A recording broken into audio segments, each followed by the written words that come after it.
1967, California, land of free, where it never rains and the mountains touch the sea. In the summer of love.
Once upon a time, a few months ago, a woman named Wendy on Natchez Avenue in St. Louis Park started to grow restless in the world around her. I'm retired, so I needed a project. In a time where distance between us is always required, Wendy decided to create a tiny gnome and fairy world where distance be darned. It's kind of like a Where's Waldo. Every time you come, it's like you see something different. Let your imagination just go where it wants to. With the fairies and gnomes, kids could go on safe play dates while they walked by with their families.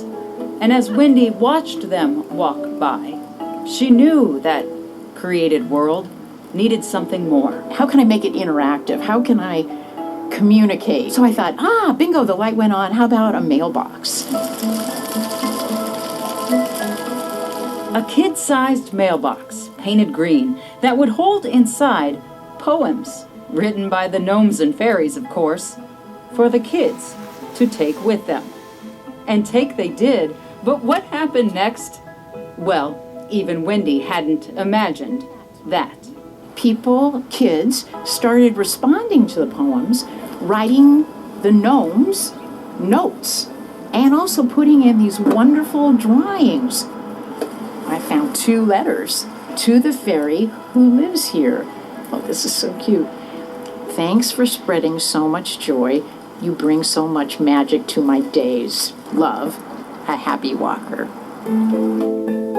Over the summer, dozens and dozens of pieces of art came in, and letters to the gnomes and fairies, letters and artwork that could not go unreplied to. And then that meant I had to respond. So all of a sudden I felt like I was Dear Abby, and I had to come up with really clever responses because I had to, picture myself as a gnome. How would the gnome respond to this letter?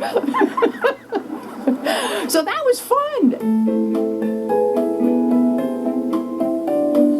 Back and forth and back and forth this would go and grow into a collection of words and pictures only a child and a forever child on the inside could create. The notes and the thoughts that the kids were sharing with me was really heartfelt, really sweet.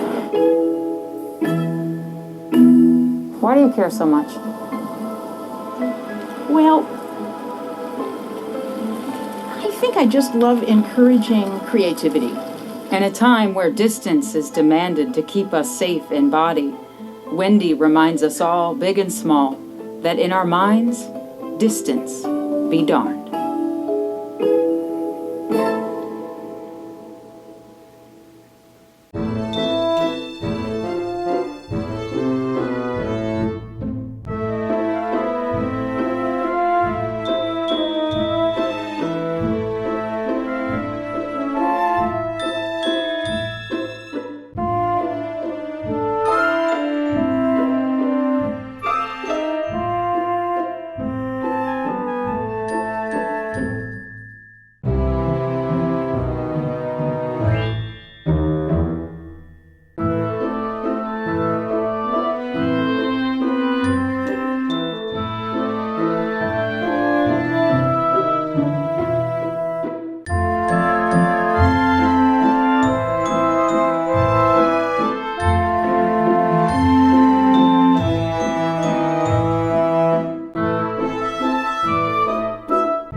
This is Fairy Kingdom.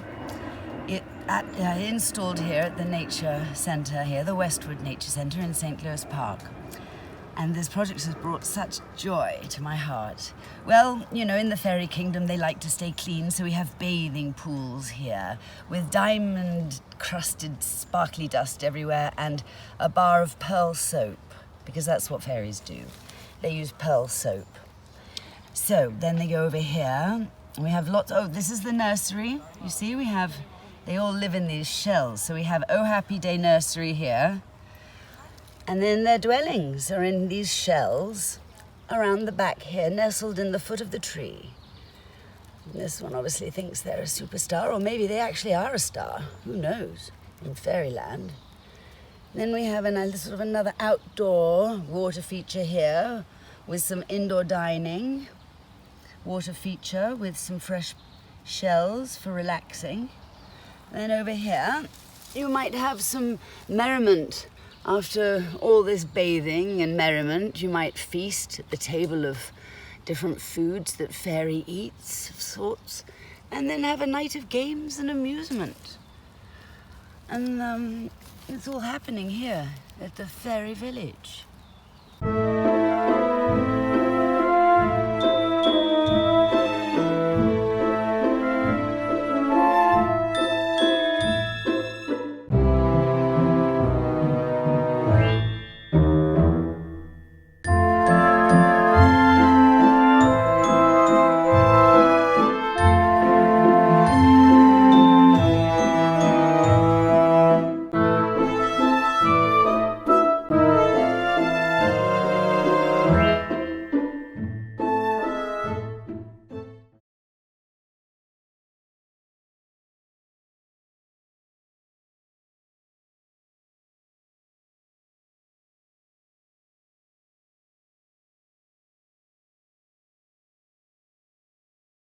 On Natchez is have worked from home for 20 years. So in sales at my at the front end of my house, and we have this beautiful sidewalk, and these children would go by nonstop. I don't have my own children. I love children.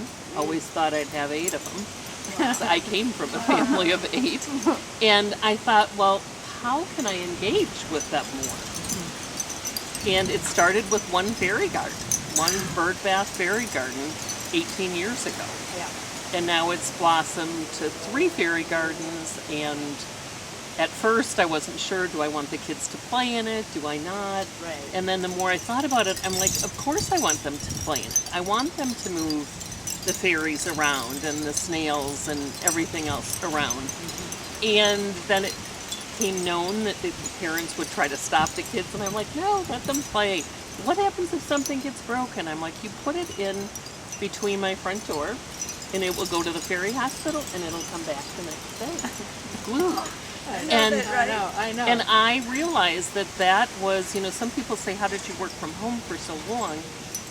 And part of it was because my water cooler breaks were out with children. And they would stop, and I would go out and mingle and visit with them for 15 minutes, and then I'd go back into work. That's a great. And it really is. And Your now you've water got cooler kids boat. that stop, and they want to do a fairy garden. One little girl said, can you help me build a fairy garden next year? And the thought that you would touch someone that way. Yeah. And so when Wendy came up with this idea of the small wonders, I'm like, of course I want to participate. And as I shared with her, it's the first time in a long time creating something totally new for a fairy garden. And doing it all from scratch, not buying anything. And I was engaged for a solid week being creative. Working until 1 in the morning. Working until 1 in the morning at my island, and loving every minute of it. At just being quiet and creating. So that's my story. Yeah. Oh my gosh, that was neat. I was inspired by Mary's imagination and her wonderful installation of her bird bath fairy gardens. And so I have a patch of ground that was kind of weedy next to our driveway, and I got rid of the grass, and there was a big rock there, and so, I don't know, the rock sort of begged to have company, so I think I just started putting out little gnomes. I think that's how it started. Oh, I know, and then my kids, who have all grown up and moved away, they had a toy scuba diver. So I thought, oh, this would be kind of fun, because there was a tree that kind of had dead branches that leaned over this empty space with the rock and weeds. And so I thought, oh, well, that would be interesting to pretend it was an underwater garden. So I kind of went in that direction, because I love mermaids and I love the legends of Selkie seals. So yeah, so then from the scuba diver, I just started collecting things at Goodwill, like turtles, toy fish, and so this patch of weeds became planted, and it's sort of divided in half now. So half is a gnome village, and then on the other side is this mermaid lagoon underwater scene. So yeah, it's great fantasy. And Such a sweet story. I think because of COVID, I was really restless, and I just needed a project. So I had always remembered that tree that's over at Lake Harriet that has a hole in the base of the tree, and somebody built a door, and then you could leave messages. So I thought, well, I don't have a tree with a little hole in it, but what could I do? So I thought, well, maybe I just create this mailbox and put it on the boulevard. And then I had a friend of mine who's a woodworker create the base for it. And then I decided to call it the Enchanted Mailbox. And then the gnomes of Natchez were the ones who would be responsible for collecting the letters and then replying back to the letters. So during the whole, I guess, 6 months of COVID, you wouldn't believe how many letters and also amazing pieces of artwork the kids left in the mailbox. I was stunned. Yeah, great art. And there was poetry. And some poetry. You left poetry. And oh yes, that's right. Thank you for reminding me. Yeah, so it worked this way. So in the mailbox, I had poems that I would find from books. Some of my favorite poems when I was growing up. So I'd make them really tiny. I'd reduce them and put them in the mailbox, and then people could take a copy of the poem, and then they could respond back any way they wanted to. So that seemed kind of good, and I like the idea of sharing old poems, because a lot of times I think parents, like you were saying, just don't have the time to read poetry. Parents can read stories, but poetry is kind of taking it to another level. Right. And so I just thought, okay, I'm helping parents too. Yeah. Right. Yeah, and yeah. So so then this all culminated receiving the artwork and writing letters back and forth between some children. I put together an art show.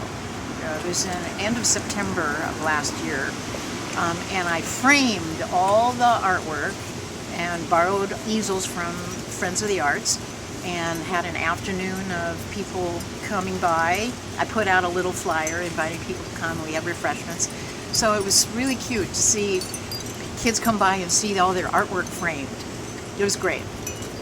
It was so sweet. spectacular. It was really, really wonderful. There's nothing better than children's artwork. It just gives me so much joy. It's so sweet. And the I think- letters you had up there. And we had Letters. I framed some of the letters too. That's right. Plus, they were very, very proud of their work. They were. I mean, some of them Right. probably never having been Right. recognized for their Right.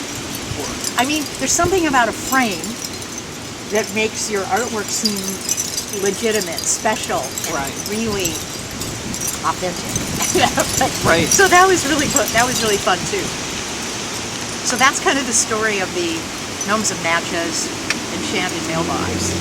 Maybe Who's sitting? if I go next, I'm going to tell you. Okay, I'll just give a little bit of a thread here. So Marjorie, she would walk by and see the mailbox, and she left me a note.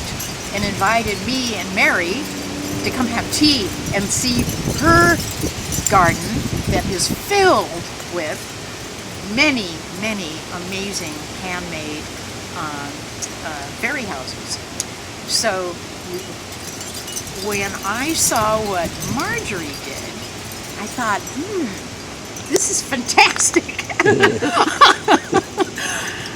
And we started talking. Yeah, and about then the possibility. Well, and then I think what happened was that I saw something on the internet about a nature preserve that was somewhere back east that had this fairy village where people could come just casually and walk around, and they could just build on this premises their fairy installation. So I thought, this is interesting.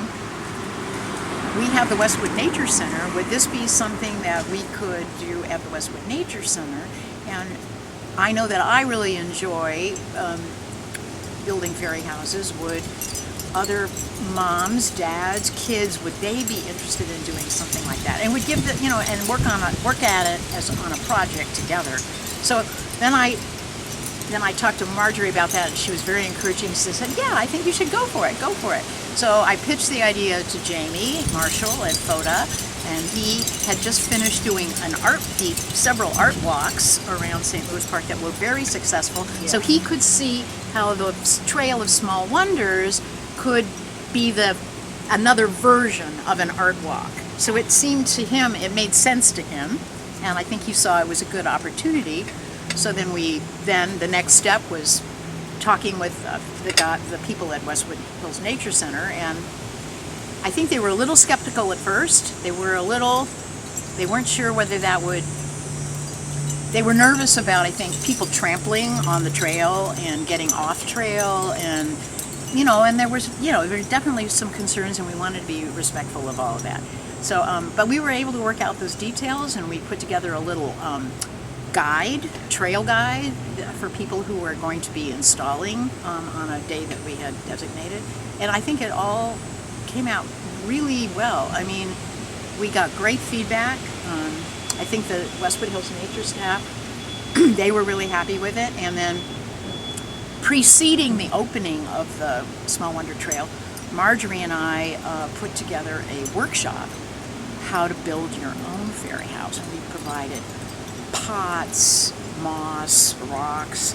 We had an amazing bounty of natural materials for people to create a fairy house. And many of those fairy houses were then installed, I think 1 or 2 weeks later on the trail. So my fairy story starts when I was 9 years old, and I had a babysitter that took me out back behind her house. This is in Virginia.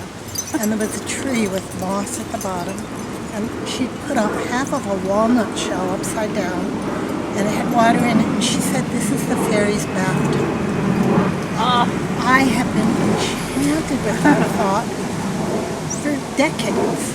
When I had my first grandchild 20 years ago, and he moved in with me, and it happened that my backyard had a retaining wall about 3 feet high, which is a perfect place to start a little fairy garden, because I don't have to bend over, and the kids' eye level is right at the fairy. Right.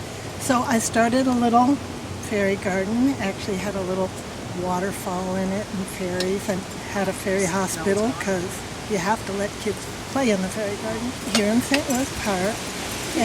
But I have 7 grandchildren, so every year it got bigger. And by the time Wendy and Mary came by, it was about 35 feet long. And moss was the challenge, because I believe fairy gardens have to have moss.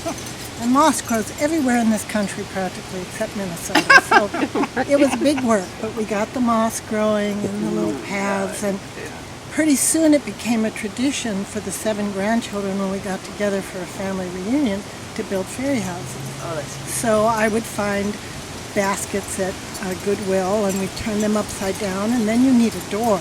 Once you have a door, you've got a house, you can just go crazy from there. We purchased doors for a few years, and then later I started making ceramic doors at a studio, and I happened to be doing that when I took a walk one day, and past this mailbox. And I'm in a group that memorizes poetry, so I have a soft part of my heart for poetry.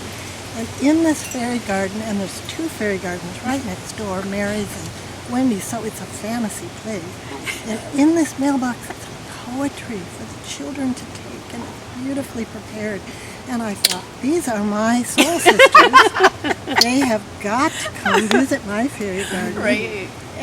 But they also have amazing gardens, period, and their backyards are just fantasies. They're so artistic.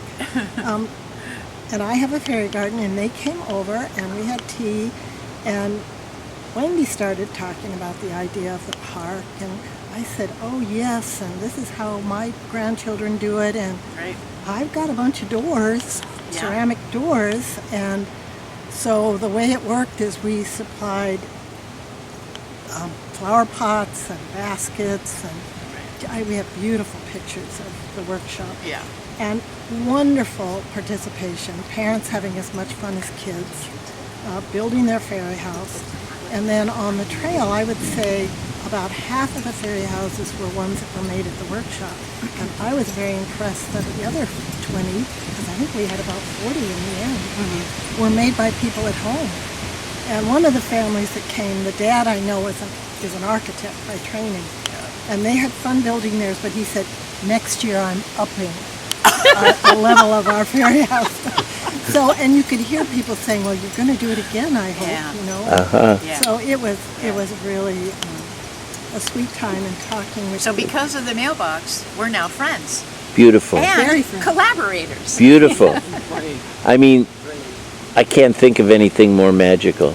I will tell you, the tea party in Marjorie's backyard was absolutely magical. Yeah. And I get goosebumps thinking about it because Wendy and I have enjoyed this for years. And so the thought that someone else, not even a mile from us, was doing the same thing in her backyard. Right. And Wendy and I arrived for our tea, and from the very base of the driveway, Marjorie had an installation. And then when we Right. got up into the backyard, you felt like you had just been airlifted into a secret garden. That's right. Of fairies. Perfectly yeah. said. It But was the just beautiful. installation at the bottom of the driveway was in a bird bath, which I Yes. was inspired by Mary.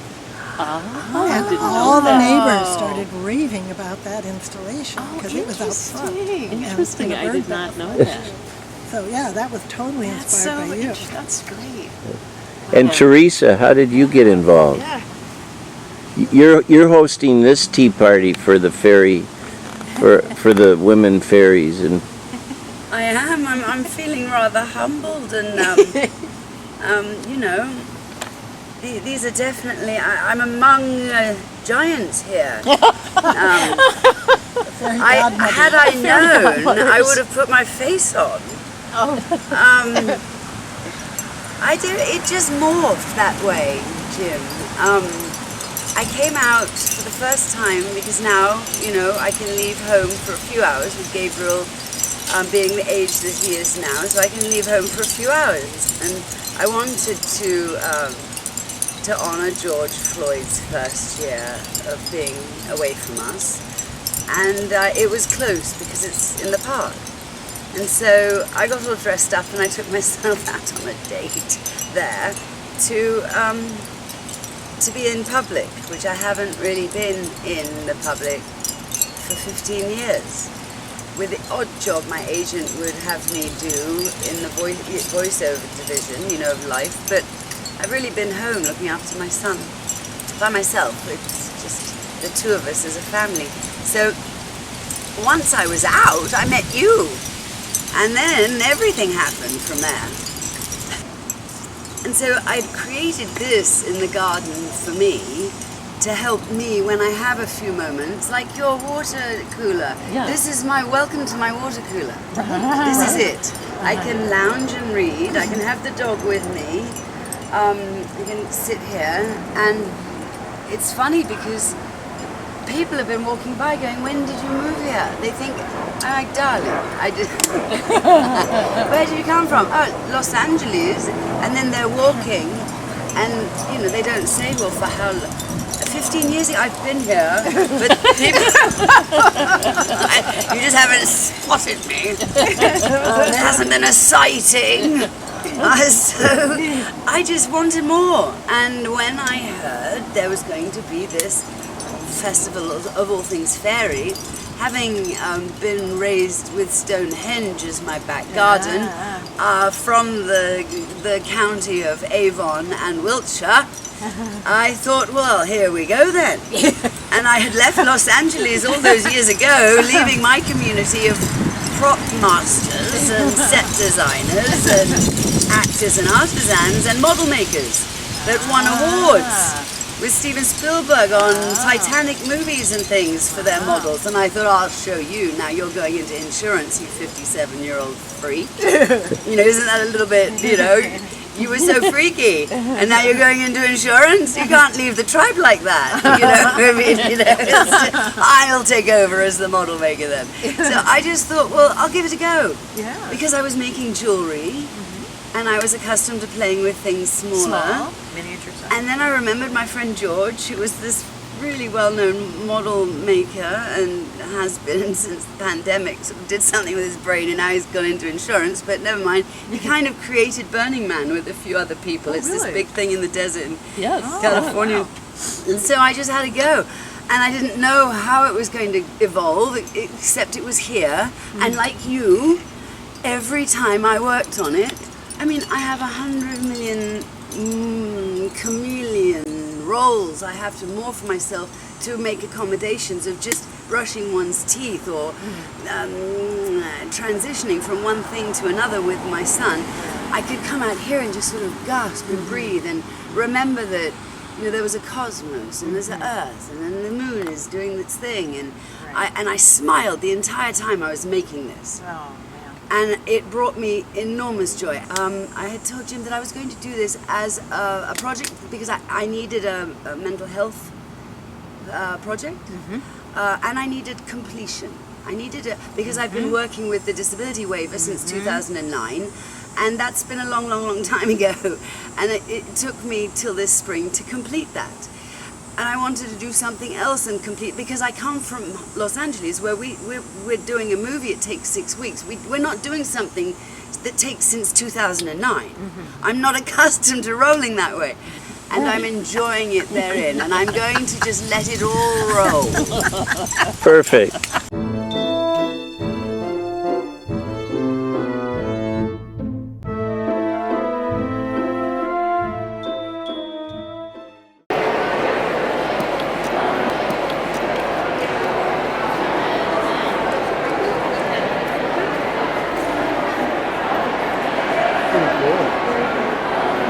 Yeah, I heard she made the whole thing. Yeah, I did. Cardboard box.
And the fairy garden expanded as more and more grandkids came along and got in love with the fairy garden.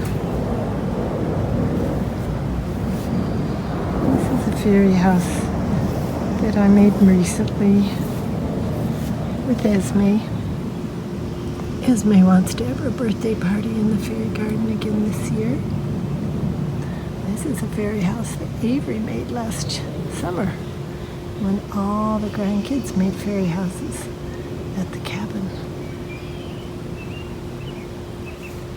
This is a little house that somebody gave me.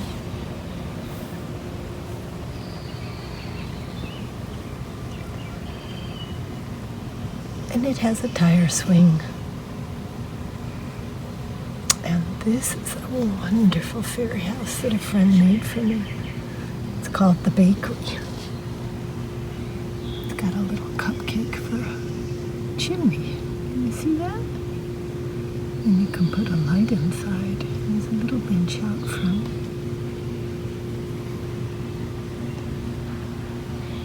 And the fairy garden just keeps growing. This year, Esme helped me set it up to get it all nice so when the flowers came, the fairies would come back. The fairies only come back once the flowers are out. But it's our job to keep the fairy garden nice. So the fairies will want to come back to take care of the flowers.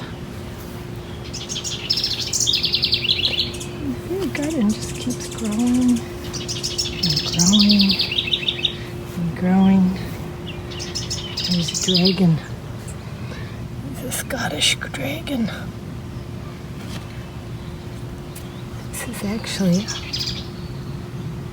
from the fairy house that Avery made with the birdies.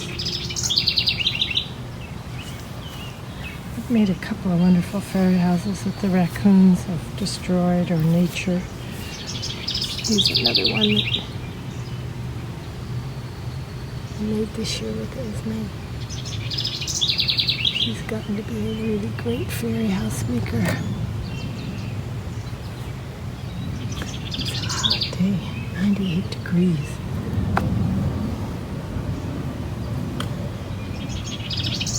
One of the challenges of the fairy garden is just keeping the moss nice. Minnesota's not a moss growing state naturally. This is kind of the largest fairy house right now. I think of it as the fairy castle. It's right off the deck with a few sparkles in the trees overhead.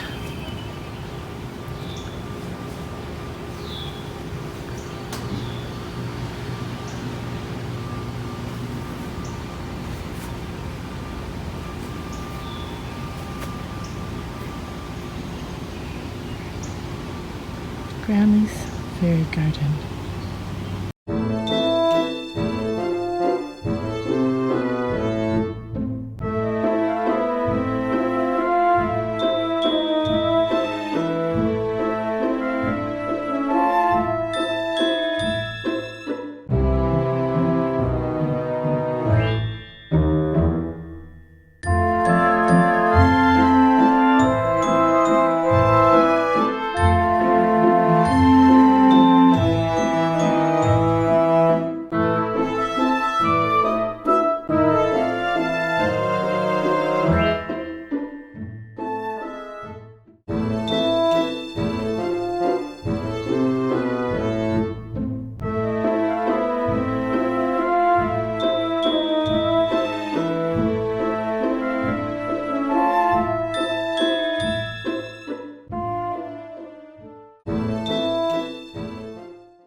Where to find out about arts in your neighborhood? Try the St. Louis Park Arts Scene page of the Sun Sailor, the Arts Entertainment Calendar. Then again, there's the St. Louis Park Friends of the Arts Art Talk newsletter and their art calendar. The City of St. Louis Park website,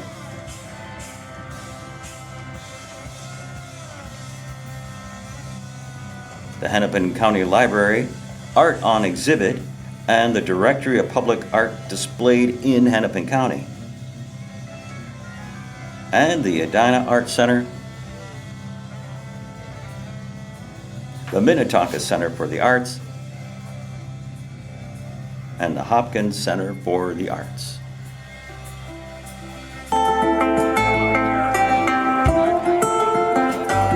Dear Aunt Phyllis, it's your favorite nephew Kevin. I'm writing to thank you for the summer of '67.